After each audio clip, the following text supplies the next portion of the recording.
Dear student, Namaste. In this video, let us continue the problems of death of a partner.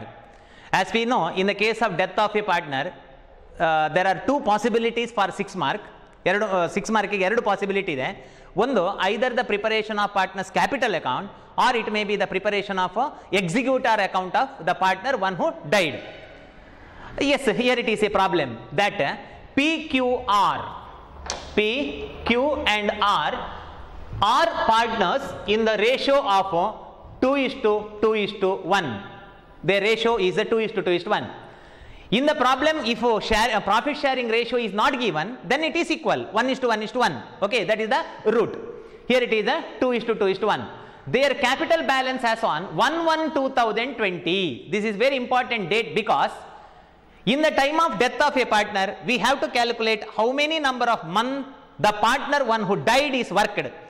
Death problem ಅಲ್ಲಿ ಬಹಳ ಮುಖ್ಯವಾದ ವಿಷಯ ಏನು ಅಂತಂದ್ರೆ, ಒಬ್ಬ ಪಾರ್ಟ್ನರ್ ಸತ್ತಾಗ ಅವ ಎಷ್ಟು ತಿಂಗಳು ಕೆಲಸ ಮಾಡಿದ ಈ ವರ್ಷ, that is very important calculation. That they prepare their final account on 1/1/2020 means this is the problem of calendar year student, not financial year.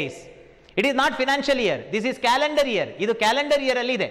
Being variety, okay, I provided this question. ಒಂದು variety ಆಗಿ ಈ problem ಅನ್ನು ನಾನು ಕೊಟ್ಟಿದ್ದೇನೆ. See 1/1/2020 means this is calendar year, financial year ಅಲ್ಲ.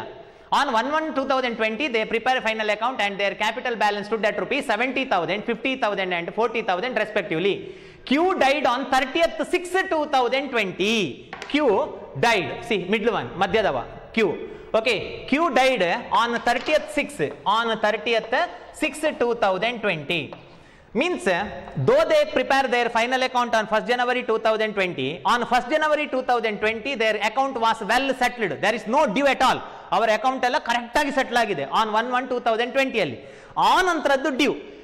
Okay, before the end of the current year on 30/6/2020 Q died means for how many number of month he worked? 1st January means January, February, March, April, May, June last. 6 months, June included, June last. I repeat, 1st January means January included, January, February, March, April, May, June last. 36 means in the month of June he worked. June ನಲ್ಲಿ ಕೆಲಸ ಮಾಡಿ June ನ ಕೊನೆಗೆ ಸತ್ತಿದ್ದಾನೆ, means 6 completed month, 6 months he worked. Survival period in the current year is 6 months. Therefore, what are the dues that we have to give to the executor should be credited to the extent of 6 months only. 6 ತಿಂಗಳ dues ಅನ್ನ ಮಾತ್ರ ಕೊಡಬೇಕು. ಯಾವುದು? If you are giving any amount relating to the current year, then 6 months is applicable. For previous year dues, 6 months is not applicable. Okay. Further, partnership deed provide the following: Q's capital balance. Yes, nice. Q ನ capital ಕೊಡಿ, ಅದು ಗೊತ್ತುಂಟು, ಅವ್ರು ಹೇಳಬೇಕು ಅಂತಿಲ್ಲ. Q's capital is 50,000, capital ಅನ್ನು ಕೊಡಿ. Though the problem is silent, we have to credit it because one who partner died have the right of getting his capital in return. ಯಾವ ಪಾರ್ಟ್ನರ್ ಸತ್ತಿದಾನೋ ಅವನು ಬಿಸ್ನೆಸ್ ಅನ್ನು ಬಿಟ್ಟು ಹೋಗುವಾಗ ಅವನು ಹಾಕಿದ ಕ್ಯಾಪಿಟಲ್ ಅನ್ನು ಪಡಿಲಿಕ್ಕೆ ಅವನಿಗೆ ಹಕ್ಕು ಇದೆ. Okay, therefore it should be credited. Yes, it is said in the problem. Okay, it is expressly stated. Though it is not expressly stated, it is the implied condition we know. Q's capital ಅನ್ನು ಹಿಂದೆ ಕೊಡಿ. Second one, interest on capital 6%, interest on capital 6%, but interest on capital is credited for half year only, I mean 6 months only. Q's salary at rupees 1,000 per month. In the deed it is agreed. In the deed ಅವರ ಒಪ್ಪಂದದಲ್ಲಿ ಏನಾಗಿದೆ ಅಂತಂದ್ರೆ salary 1,000 per month. It was agreement. Though he worked for 6 months, we have to provide the salary of 6 months. Salary to Q at rupees 1,000 per month. 1,000 ಕೊಡಬೇಡಿ, 1,000 ಕೊಟ್ಟರೆ 1 ತಿಂಗಳಿಗೆ ಕೊಟ್ಟ ಹಾಗೆ ಆಗ್ತದೆ. Okay, 1,000 into 6. Q's share of goodwill of the firm rupees 60,000. Q is entitled to a commission of rupees 4,000 per year. See, this is yearly commission. 4,000 is yearly commission. But he not worked for full year, he worked for half year. Therefore, half year amount only credited.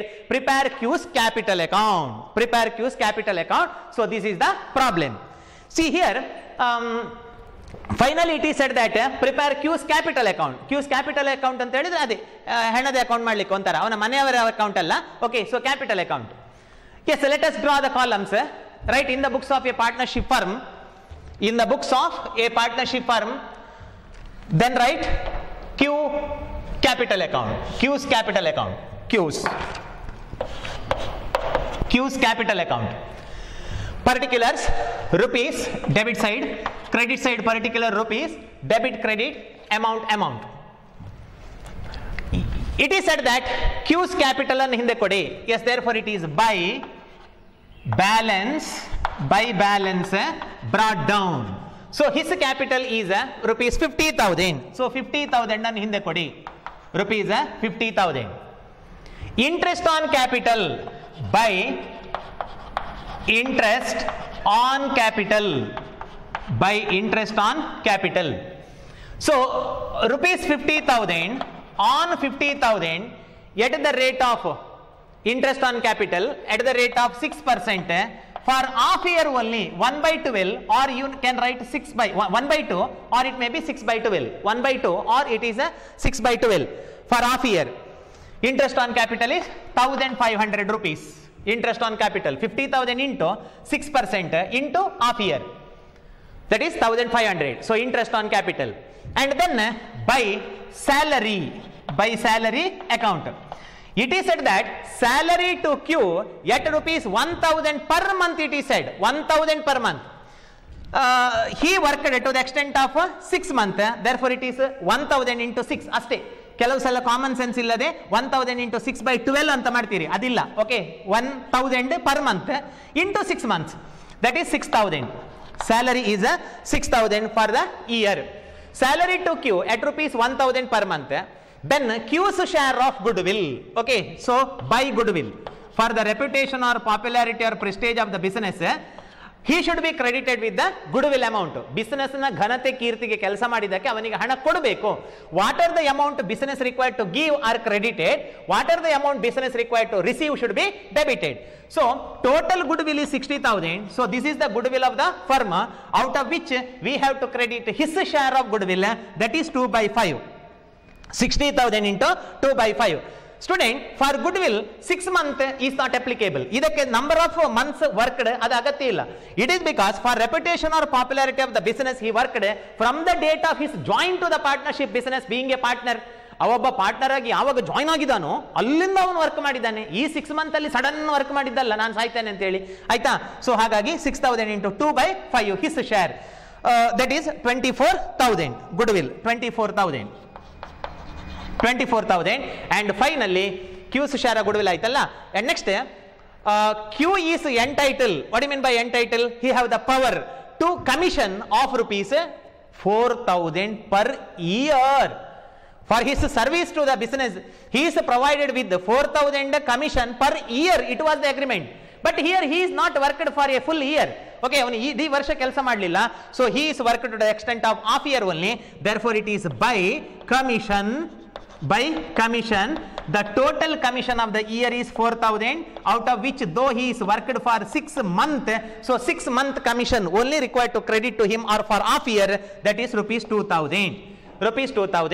See here 1, 2, 3, 4, 5 adjustments. Okay, 1, 2, 3, 4, 5 adjustment, and capital is expressly stated in the problem about its return. Capital ಅನ್ನು ಹಿಂದೆ ಕೊಡಿ ಅಂತ ಅವರೇ ಹೇಳಿದ್ದಾರೆ. So we credited it. 5 adjustment. Finally we have to balance it. There is no any debit amount. ಯಾವುದೇ debit amount ಇಲ್ಲ. Each one credit amount. All amount required to give to the desired partner. It is 83,500. That is the total. 83,500, that is the total. So balance 83,500 should be recorded in first line. So ಇಲ್ಲೇ ಬರಿಬೇಕು balance ಅನ್ನು. Sometimes students are going to write here 83,500, ಇದರ ಮೇಲೆ ಬರೀತೀರಿ. ಮೇಲೆ ಬರಿಬೇಕು ಅಂತ ಹೇಳಿದ್ದು ಅದು ಕ್ಲಾಸಲ್ಲಿ, ಇದರ ಮೇಲೆ ಬರಿಬೇಕು ಅಂತ ಹೇಳಿದ್ದಲ್ಲ.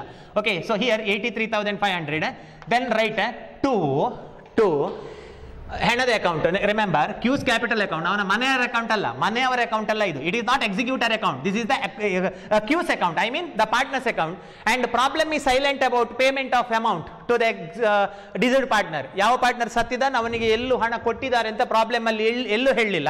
ಹಾಗಾದ್ರೆ this amount represent whom it is represent? This amount represent his executor. ಈ ಅಮೌಂಟ್ ಯಾರಿಗೆ ಕೊಡಬೇಕು? ಅಯ್ಯೋ ದೇವ್ರೆ, ಹೆಣಕ್ಕೆ ಕೊಡ್ಲಿಕ್ಕೆ ಆಗ್ತದೆ ಮಕ್ಕಳೇ?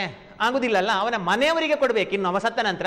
Therefore to Q's executors account, Q's executors account, right in bracket balance transferred, balance transferred, bracket close. So 83,500 is the final amount balance due to the executor. Yes, over. In this way we have to prepare partners capital account. I hope you understood this problem. Now in the next slide let us take another problem for our discussion. In the next slide let us take another problem for our discussion. Yes, good. This is the speciality in this problem that we are provided with the old balance sheet. I think this is our first, second, third, fourth, fifth problem. Okay, ಇದು 5ನೇ problem ಅಂತ ಅನ್ಕೊಳ್ತೇನೆ ನಾನು. In previous 4 problem, old balance sheet was not given. ಹಳೆಯ balance sheet ಕೊಟ್ಟಿರಲಿಲ್ಲ, ಹೌದಲ್ಲ? Yes, here old balance sheet is provided. Okay, ಏನು ಮಕ್ಕಳು old balance sheet ಅಂದ್ರೆ ಅವ ಬದುಕಿದ್ದಾಗದ balance sheet. ಅವ ಬದುಕಿದ್ದಾಗದ balance sheet. I mean old balance sheet is given. What is the necessity of this balance sheet is, ಈ balance sheet ನ importance ಏನು ಅಂತಂದ್ರೆ, though the problem is silent in adjustment, some of the adjustment should be credited or debited to the deceased partner even though problem is silent. ಈ adjustment ಅಲ್ಲಿ ಹೇಳದಿದ್ರೂ ಕೊಡುವಂತಹ ಹಂಚುವಂತಹ ಕೆಲವು item ಇದರಲ್ಲಿ ಇದೆ, ಈ balance sheet ಅಲ್ಲಿ ಇದೆ. I repeat. The necessity of this old balance sheet is that even though problem is silent in adjustment side about some of the amount debit and credit to the death partner, as per accounting law or accounting assumption we have to either debit or credit. Such adjustments are included in balance sheet. By the application of our accounting knowledge and idea, so we have to decide which item should be credited or debited to the concerned partner. ಇಲ್ಲಿ ಹೇಳಿದ ಅಡ್ಜಸ್ಟ್ಮೆಂಟ್ಗಳು ಅಲ್ಲದೆ balance sheet ಅಲ್ಲಿರುವಂತಹ ಕೆಲವೊಂದು ಐಟಮ್ಗಳನ್ನು ಯಾವ partner ಸತ್ತಿದ್ದಾನೋ ಅವನಿಗೆ ಅವನ ಪಾಲಿನಷ್ಟು ಹಣವನ್ನು ಒಂದಾ ಡೆಬಿಟ್ ಮಾಡುವುದು ಅಥವಾ ಕ್ರೆಡಿಟ್ ಮಾಡುವುದು ಇದೆ. ಮಕ್ಕಳೇ, ಒಬ್ಬ ಪಾರ್ಟ್ನರ್ ಸತ್ತ, ಆವಾಗ ಬಿಲ್ಡಿಂಗ್ ಅನ್ನೆಲ್ಲ ಪೀಸ್ ಮಾಡಿ ಎಲ್ಲರಿಗೂ ಹಂಚ್ತೀರಾ? ಕೊಂಡೋಗಿ ನೀವು ಅಂತ. Not building, not debtor, not stock, not bank money, not creditor. See here reserve fund is there, rupees 15,000. What is the meaning of reserve fund? Reserve fund means a part of profit kept aside out of so many years of profit for the future general use of the business. ಹಿಂದಿನ ಹಲವಾರು ವರ್ಷಗಳಿಂದ business ನ ಲಾಭದಿಂದ ಸ್ವಲ್ಪ ಕೂಡಿಟ್ಟ ಹಣ ಏನಕ್ಕಾದರೂ ಇರಲಿ ಅಂತ. Though one of the partner died, such an amount is there in the business being undistributed. 15,000 ಹಾಗೆ ಇದೆ. It is created out of what? Reserve fund is not created out of ಗಿಲಿಗಿಲಿ ಮ್ಯಾಜಿಕ್. ಇದು ಗಿಲಿಗಿಲಿ ಮ್ಯಾಜಿಕ್ ಇಂದ ಮಾಡಿದ ಹಣ ಅಲ್ಲ, ಅದು ರಿಸರ್ವ್ ಫಂಡ್ ಹಿಂದಿನ ಹಲವಾರು ವರ್ಷಗಳಿಂದ ಪ್ರಾಫಿಟ್ ಇಂದ ಸ್ವಲ್ಪ ಕೂಡಿಟ್ಟದ್ದು. ಇದರಲ್ಲಿ ಯಾರಿಗೆ ರೈಟ್ ಇದೆ? All partner have the right over this 15,000 because rupees 15,000 created out of so many years of past profit. Yes, 15,000 is there in the business which is the part of previous year profit. Whenever partner died, see here it is said that Q died, Q is entitled to his share in this 15,000. ಆ 15,000 ಅಲ್ಲಿ ಅವನಿಗೆ ಅಧಿಕಾರ ಇದೆ. Therefore it is your duty. Your duty ಅಂದ್ರೆ ಯಾರ್ದು? ನೀವು ಈಗ accountant ಅಂತ ಅಸ್ಯೂಮ್ ಮಾಡಬೇಕು. This is the duty of accountant that accountant should distribute Q's share of reserve fund. ಎಲ್ಲ ಅವನಿಗೆ ಕೊಡಬೇಡಿ, 15,000 ಫುಲ್ ಅವನಿಗೆ ಕೊಡಬೇಡಿ, ಫುಲ್ ಅವನ ಅಮೌಂಟ್ ಅಲ್ಲ, ಅದರಲ್ಲಿ ಅವನ ಶೇರ್ ಅನ್ನು ಕೊಡಲೇಬೇಕು. ಈ ಒಂದು problem is silent. Therefore this balance sheet provided. And further see here capital is there. Okay, capital. What is the capital of Mr. Q? 40,000 is Q's capital. Even though problem is silent, we have to credit rupees 40,000 to Q, which was the capital investment by him. ಅವನು ಹಾಕಿದ ಬಂಡವಾಳ ವಾಪಸ್ ಕೊಡಲೇಬೇಕು. ಹಾಕಿದ capital ಉಂಟಲ್ಲ ಮಕ್ಕಳೇ, ಬಂಡವಾಳ, ಅದನ್ನು ಕೊಡಲೇಬೇಕು. So even though problem is silent about distribution of rupees 40,000, we have to credit. That is the duty of accountant. ಅದೊಬ್ಬ ಅಕೌಂಟೆಂಟ್ ನ ಕರ್ತವ್ಯ ಅದು. ಅಕೌಂಟೆಂಟ್ ಅಂತ ಹೇಳಿದ್ರೆ he is required to provide justice to the accounting activity. That's all. Okay, lawyer used to provide justice to the law. In the same way, accountant should give or provide justice to the accounting activities or accounting work or calculations, etc. Okay, so anyhow 40,000 kodlebeku even though problem is silent. So hagadre we received 2 items. What are the 2 items should be distributed even though problem is silent? One reserve fund, another one is capital. Arre baba, in asset side, see here, profit and loss account. Oh nice, profit and loss account. What is the meaning of profit or loss account? We received so many items of profit and loss account in the balance sheet in previous chapter, that is in retirement and admission. Retirement admission chapter alli ನೀವು ನೋಡ್ತಾ ನೋಡ್ತಾ asset side ಅಲ್ಲಿ profit and loss account ಇದ್ರೆ ಅದರ ಅರ್ಥ ಏನು ಅಂತ ನೀವು ತಿಳ್ಕೊಂಡಿದ್ದೀರಿ. Student, profit and loss account in asset side means that is previous year loss. Okay, this is previous year loss. Though this is the previous year loss, all partner are liable for it. ಎಲ್ಲಾ partner ಅದಕ್ಕೆ ಬಾಧ್ಯಸ್ಥರು. Okay, 10,000 ರೂಪಾಯಿ loss. Loss ಯಾಕೆ asset? Loss is asset because business have the right to receive the loss amount. Business have the right to receive the loss amount from the partner. ಇಲ್ಲಿ loss ಉಂಟು, ತನ್ನಿ ಅಂತ business ಗೆ ತಗೊಳ್ಳೋ right ಇದೆ. Okay, so write off value rupees 10,000 and one partner died. ನೆನಪಿಡಿ, this is old balance sheet, this is the last year balance sheet, this is the last year loss of rupees 10,000. ಒಬ್ಬ partner ಸತ್ತಾಗ ಅವನ ಪಾಲನ್ನು ಅವನಿಗೆ debit ಮಾಡಬೇಕು. Am I correct? Yes, therefore out of this 10,000 one who partner died, I mean Mr. Q is died, his share is to be debited to his account. ಅವನಿಗೆ ನೀವು debit ಮಾಡಬೇಕು. ಅವನ ಮನೆಯವರಿಗೆ ಹೇಳಬೇಕು, ಕ್ಯೂನ ಮನೆಯವರಿಗೆ, ಎಲ್ಲ ಈ ಕ್ಯೂನ ಮನೆಯವರೇ ಕಳೆದ ವರ್ಷದ 10,000 ನಷ್ಟ ಉಂಟು, ಅದರಲ್ಲಿ ಅವನ ಪಾಲನ್ನು ಅವನ ಅಕೌಂಟ್ ಇಂದ ಕಟ್ ಮಾಡಿದ್ದೇವೆ. ಓಕೆ, ಕಟ್ ಮಾಡಿದ್ದೇವೆ ಅಂತ ಮನೆಯವರಿಗೆ ಹೇಳಬೇಕು. So we have to debit 10,000. ಹಾಗಾದ್ರೆ 3 items are there. Oh God, ಅರೆ ಬಾಬಾ, 3 items are there in the balance sheet. We have to provide by the application of accounting knowledge or accounting assumption, accounting principle, accounting concept, accounting convention, accounting practice. Okay, accounting concept ಅನ್ನು, convention, practice ಅನ್ನು, traditions ಅನ್ನು, custom ಅನ್ನು, usage ಅನ್ನು use ಮಾಡಿಕೊಂಡು ನಾವು distribute ಮಾಡುವಂತ 1, 2, 3 item balance sheet ಅಲ್ಲಿ ಇದೆ. This is the necessity of balance sheet. ಹಾಗಾಗಿ ಈ ಬ್ಯಾಲೆನ್ಸ್ ಶೀಟ್ನ ಅಗತ್ಯ ಉಂಟು. ಇಲ್ಲಿ ಅಡ್ಜಸ್ಟ್ಮೆಂಟ್ ಅಲ್ಲಿ ರಿಸರ್ವ್ ಫಂಡ್ ಕೊಡಿ ಅಂತ ಹೇಳದಿದ್ರೆ, ನೀವು ಕೊಡದಿದ್ರೆ ಮಾರ್ಕ್ ಕೂಡ ಕೊಡ್ಲಿಕ್ಕೆ ಆಗುದಿಲ್ಲ. ಓಕೆ, ಕ್ಯಾಪಿಟಲ್ ಕೊಡಿ ಅಂತ ಇಲ್ಲಿ ಹೇಳಲಿಲ್ಲ ಅಂತ ನೀವು ಕೊಡದಿದ್ರೆ ಓಕೆ ಮಾರ್ಕ್ ಕೊಡ್ಲಿಕ್ಕೆ ಆಗುದಿಲ್ಲ. ಕಳೆದ ವರ್ಷದ ಲಾಸ್ ಅನ್ನು ಕಟ್ ಮಾಡಿ ಅಂತ ಇಲ್ಲಿ ಹೇಳದಿದ್ರೆ, ನೀವು ಕಟ್ ಮಾಡದಿದ್ರೆ ಮಾರ್ಕ್ ಸಿಗುದಿಲ್ಲ. Okay, so 3 items are there. Okay, for distribution, one reserve fund, another one capital, another one is last year loss. ತಪ್ಪಿಯೂ ಕೂಡ ಬ್ಯಾಂಕಿನಲ್ಲಿದ್ದ ಹಣವನ್ನು ಎಲ್ಲ ಹಂಚಿ ಬಿಡಬೇಡಿ, ಆಯ್ತಾ? ಅದು ಬಿಸಿನೆಸ್ಗೆ ಬೇಕು, ಅದಿರಲಿ, ಸ್ಟಾಕ್ ಇರಲಿ, ಡೆಟರ್ ಇರಲಿ, ಪೇಟೆಂಟ್ ಇರಲಿ, ಬಿಲ್ಡಿಂಗ್ ಇರಲಿ. Okay, so 1 capital, reserve fund, profit and loss account, 3 items. Q died on 1/10. Yes, nice. They prepare their final account on 31st March. They prepare their final account on 31st March 2019. Partner died on 1/10/2019. Means we are going to receive 2 dates. One, the date on which they prepare their final account and when they settled their account, and another date is the death date. ಈ 2 ಡೇಟ್ಗಳು ಬಹಳ important for comparison. Okay, for comparison this 2 dates are very important. Student, ಇದು ನಿಮ್ಮ question paper ಅಲ್ಲೂ ಕೂಡ red mark ಅಲ್ಲಿ ಇರ್ತದೆ ಅಂತ ಅನ್ಕೊಳ್ಬೇಡಿ. Okay, so ನೀವು ಆ 2 ಡೇಟ್ಗೆ ಸ್ಟ್ರೆಸ್ ಕೊಡಬೇಕು. So you are required to give emphasise. Okay, you have to emphasise this 2 date. 2 ಡೇಟ್ಗಳಿಗೆ ನೀವು ಪ್ರಾಧಾನ್ಯತೆಯನ್ನು ಕೊಡಬೇಕು for the purpose of calculation of number of month that the partner one who died is worked in the current year. Okay, 31st March they prepare their final account. March ಲಾಸ್ಟ್ಗೆ, March ಬಿಡಿ, March ಲಾಸ್ಟ್ಗೆ, March ಬಿಡಿ, March ಹೋಯ್ತಿಲ್ಲ, March ಇಲ್ಲ, March last, April, May, June, July, August, September, October. ಫಸ್ಟಿಗೆ ಸತ್ತಿದ್ದಾನೆ, October not included, 6 months. ನನ್ನ ಪ್ರಕಾರ 6 months. ನೀವು ನೋಡಿ, 6 months. He worked for 6 months. I repeat, 31st March they prepare their final account. 31st March means March last, March not included. April 1, May, June, July, August, September, October 1st he died. Means 6 months. Okay, for 6 completed month he worked. Therefore, in this problem, what are the dues we have to give in the current year? 6 months. ಈ ವರ್ಷದ್ದು ಕೊಡುವುದು ದೇವ್ರೆ, ಇದು ಕಳೆದ ವರ್ಷದ್ದು, ಇದಕ್ಕೆ 6 months ಬೇಡ. ಈ ರಿಸರ್ವ್ ಫಂಡ್ ಇದು ಕಳೆದ ವರ್ಷದ್ದು, ಇದಕ್ಕೆ 6 months ಬೇಡ. ಈ ವರ್ಷದ್ದು ಏನ್ ಕೊಡ್ತೀರಾ? ಈ ವರ್ಷದ್ದು ಏನ್ ಕೊಡ್ತೀರಿ ಅವನಿಗೆ ಡ್ಯೂಸ್? ಅದು ಮಾತ್ರ 6 months. ಇನ್ನು 6 months ಅಂತ ಇದ್ದ ಕಡೆ ಎಲ್ಲ 6 months ಅಪ್ಲಿಕೇಬಲ್ ಮಾಡಬೇಡಿ.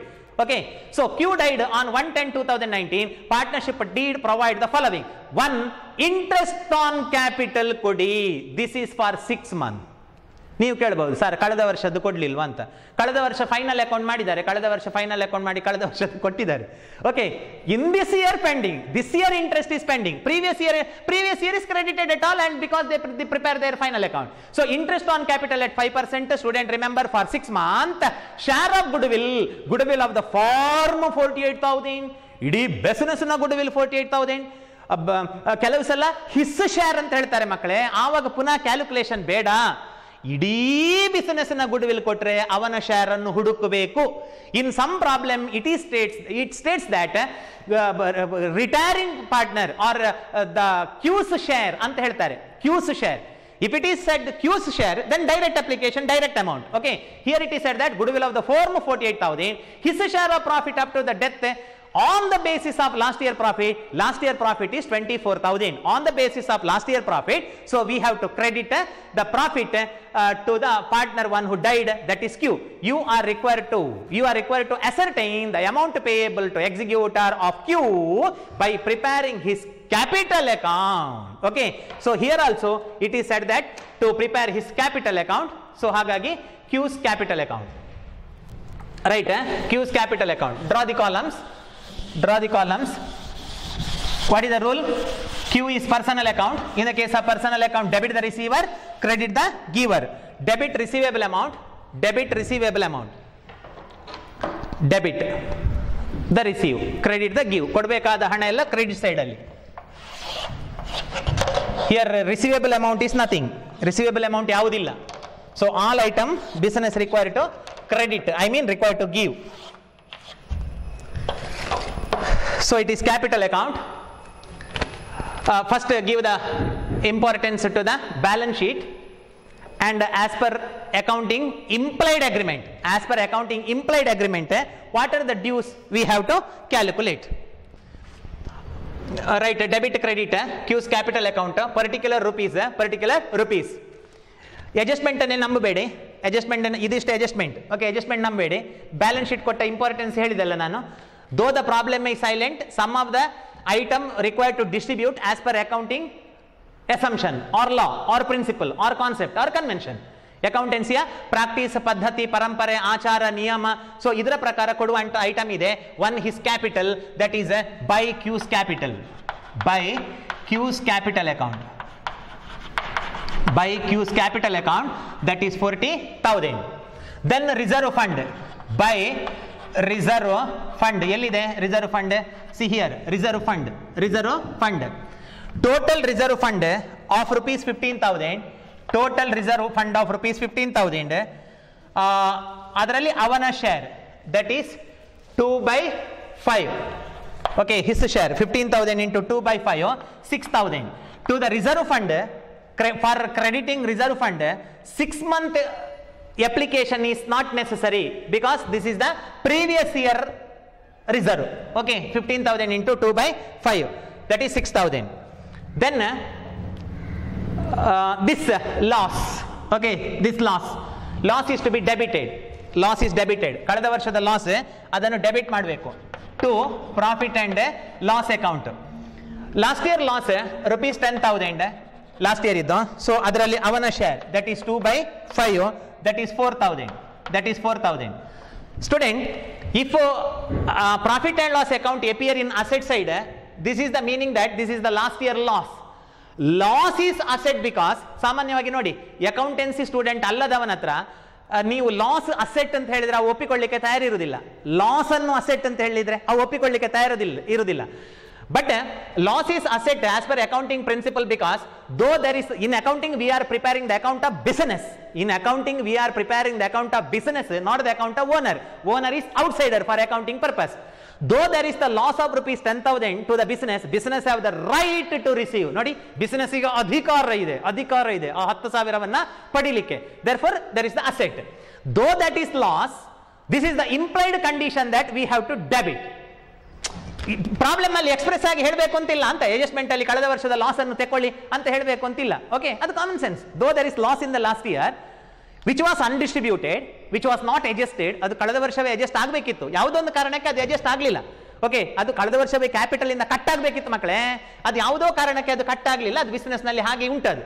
Okay, it is not adjusted in the previous year. But in the time of death of the partner, being accountant, as I said earlier, being a lawyer or being a justice, being a judge to the accounting activity, you are required to provide the judgment to the accounting activity. Accounting activity ge ನೀವು judgment, I mean ನ್ಯಾಯ ಕೊಡಬೇಕು, I mean ತೀರ್ಮಾನ ಕೊಡಬೇಕು. Am I correct? So ಹಾಗಾಗಿ rupees 10,000 ಅಲ್ಲಿ his share is to be debited. Sir ಇದಕ್ಕೆ 6 month application ಬೇಕಾ? ಬೇಡ. ಯಾಕೆ ಬೇಡ ಅಂತಂದ್ರೆ ಈ ವರ್ಷದ್ದಲ್ಲ ಅದು. This is the reserve fund of last year. Okay, or this is the loss of last year, or this is the capital of last year investment. So ಇದಕ್ಕೆಲ್ಲ 6 month ಬೇಡ. ಈ ವರ್ಷದ್ದು ಏನು ಕೊಡ್ತೀರಿ? For example interest on capital, 6 month application is necessary. Okay, so that is a 4,000 loss. 1 implied 40,000 reserve fund which is implied, and profit and loss account implied adjustment. Yes, now express adjustment.